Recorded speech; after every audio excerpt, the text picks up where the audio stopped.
Good afternoon. This is Constance Griffith. It's August 15th, and I'm going to go over some more points for our lesson on psychopharmacology. Hopefully this will help you prepare for the open book test on Monday, the 18th, and help you with your final and remembering these particular points for your NCLEX examination.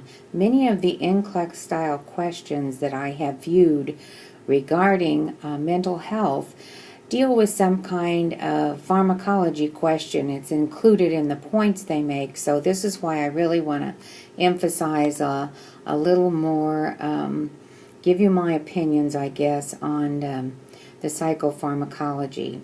The test on Monday will be on the 2011 editions, the 8.0 review book, chapter 18 through 23. If you work ahead on your practice test A or B, I believe that might help you, and you've already filled out the application exercise questions, and I'll be going over some of that too. But first, your essential questions for Chapter 5. The first one is dealing with the neurotransmitter that's implicated in depression, and of course that's serotonin, and we know that there's a whole class of antidepressant medications that work with serotonin. So that's why it's important to remember that one. Number 2, what body system is depressed when taking Valium? That's the central nervous system, and this causes sedation and respiratory depression, so that's why we need vital signs before we administer Valium. We need to check their status, make sure age-wise that it's going to be suitable for them. Number 3, antidepressant drugs must be taken for several weeks for a therapeutic effect to occur, and hopefully with our communications unit we will be listening to a patient who was very disappointed because this didn't work immediately, and he claimed that the psychiatrist had not explained that to him. So we as nurses many times do have to encourage them. They say the worst thing you can do for a depressed person is try to cheer them up, but we can encourage them and tell them that we believe things will get better, that we've seen things get better with other patients who have stuck to their schedule and taken their antidepressant medication. Number 4, a priority nursing diagnosis for a client taking an antidepressant is risk for self-directed violence related to mood dysphoria. And of course, every time we have someone that we have to put on suicide precautions or we've noted suicide ideation, we do have to be very careful and put safety first. Of course, that would be in our Maslow's hierarchy of needs, and everything we've studied as far as setting priorities, we need to keep them safe. We don't want anybody to commit suicide, of course. We don't want it to happen now or ever. So safety is first and foremost in our nursing interventions and on our care plans. Number 5 deals with the therapeutic level for lithium, and we went over in class last week with Tabitha's group in the first row that you find these outlined on your 8.0 edition of your review book for ATI on page 181 and 186. I believe one of the questions the students have encountered in the past from ATI regarding lithium was something about it having a narrow therapeutic window. What you need to remember as nurses is when you have a patient who is being administered lithium, you have to watch their level. You are going to be checking for lab levels that come back. You are going to note the dose that they are taking, report that to the physician or other provider to make sure that they are in the therapeutic window, that they are at the level they need to be. It's very easy for them to become toxic. The textbook does a good job of explaining to you the sodium precautions and the fluid precautions, and I'm hoping you can put together with this what you're learning in medical surgical about fluids and electrolytes and what you also learned in IV therapy and apply it to lithium. But there will also be questions perhaps you'll encounter in the future about the fluid levels and lithium also, but this question deals with the therapeutic levels. Number 6, teaching regarding a client receiving a mood stabilizing agent. It should be administered with food. Number 7, the EPS, the extrapyramidal side effects. That's the first thing we look for And then we get on into tardive dyskinesia and the neuroleptic malignant syndromes that can be fatal, that might develop later on. But most facilities that administer psychotropic medications on a long-term basis, such as long-term care centers that house those that are mentally ill, and on Royal Oaks they do it on a more regular basis. But the nurses will have to fill out these EPS forms, so you need to know what to watch for. And they will help you evaluate neurotransmitters that coordinate involuntary movements. And they're dealing with the neurotransmitter dopamine. And number 8, a nurse notices that a client who is receiving antipsychotic medication is smacking his lips and has protruding tongue movements. Of course, we know this would be TD or tardive dyskinesia. We need to discontinue that medicine right away, so we would hold the dose until we got hold of the provider and described to them what would happen, and then they would say, okay, discontinue it. And thank you for notifying them, because the patient could suffer long-term effects. It's not very common. I have never seen it at Royal Oaks, I don't believe, but of course they're short-term. But at Johnson County Care Center, there was a lady who did have those evidence that she had had tardive dyskinesia.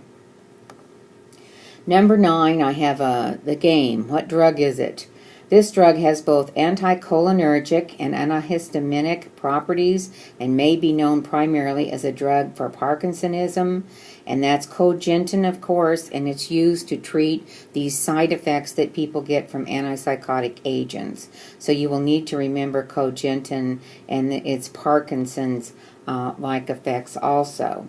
Number 10 is also a what drug is it question. This drug is a long-acting benzodiazepine that can cause prolonged sedation and increased risk for falls in the elderly. It's known as an abused drug.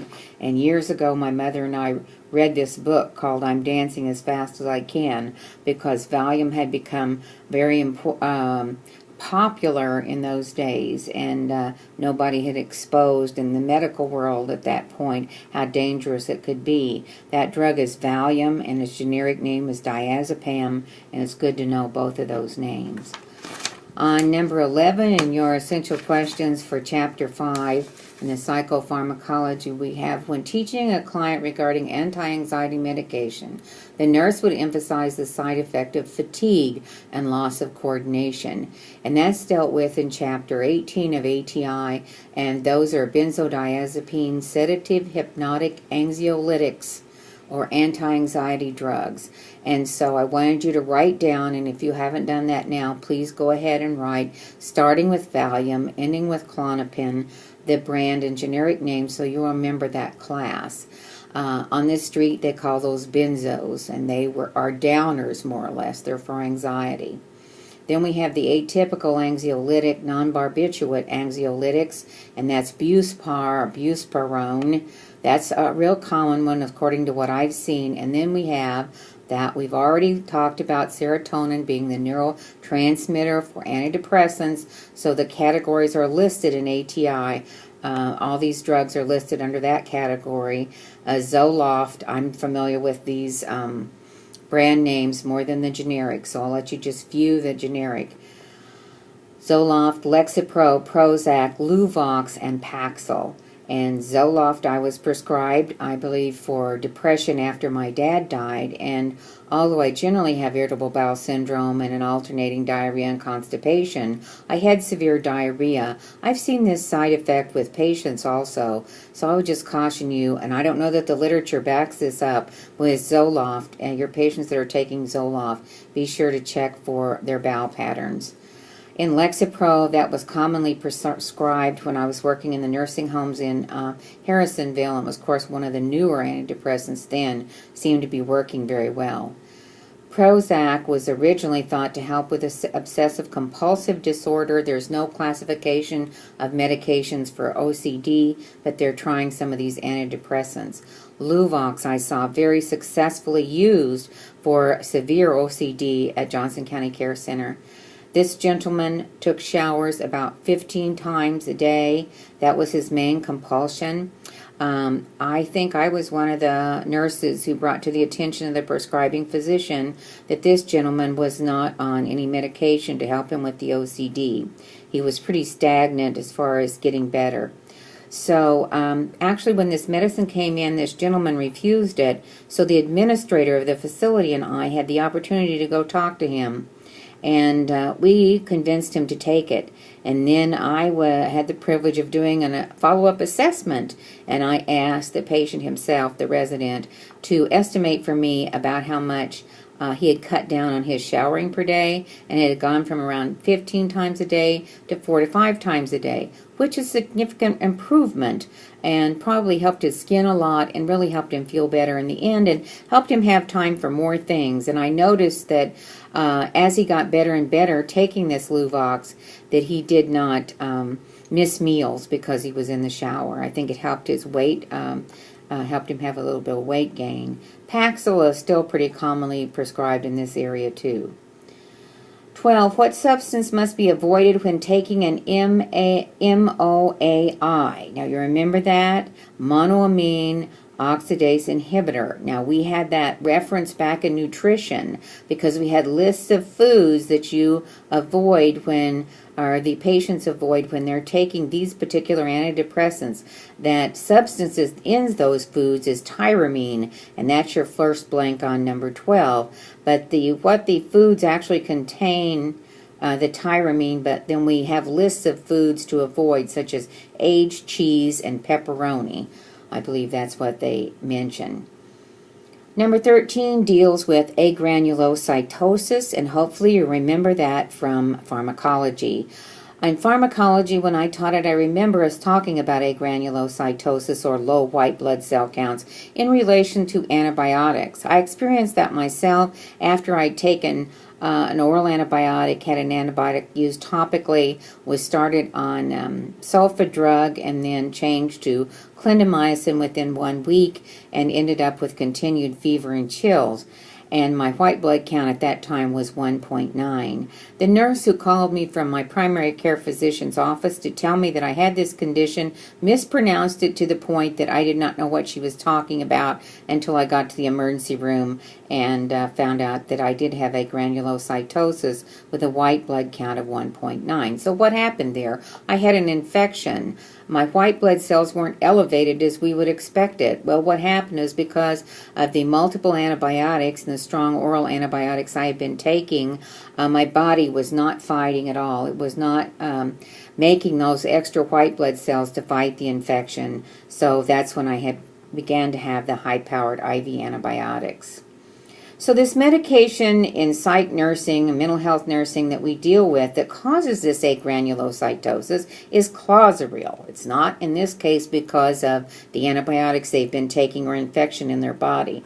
Clozaril, or clozapine, is a dangerous antipsychotic in that your patients can get this low white blood cell count, the agranulocytosis, and get infections that can become deadly. So you can imagine that the NCLEX people that write these questions really seem to like to write questions about this particular drug.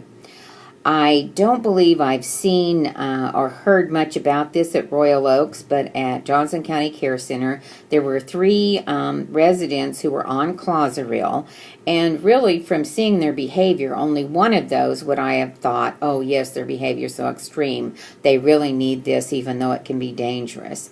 The 2 ladies, I really didn't think of them as being much more in need of a strong antipsychotic than anyone else.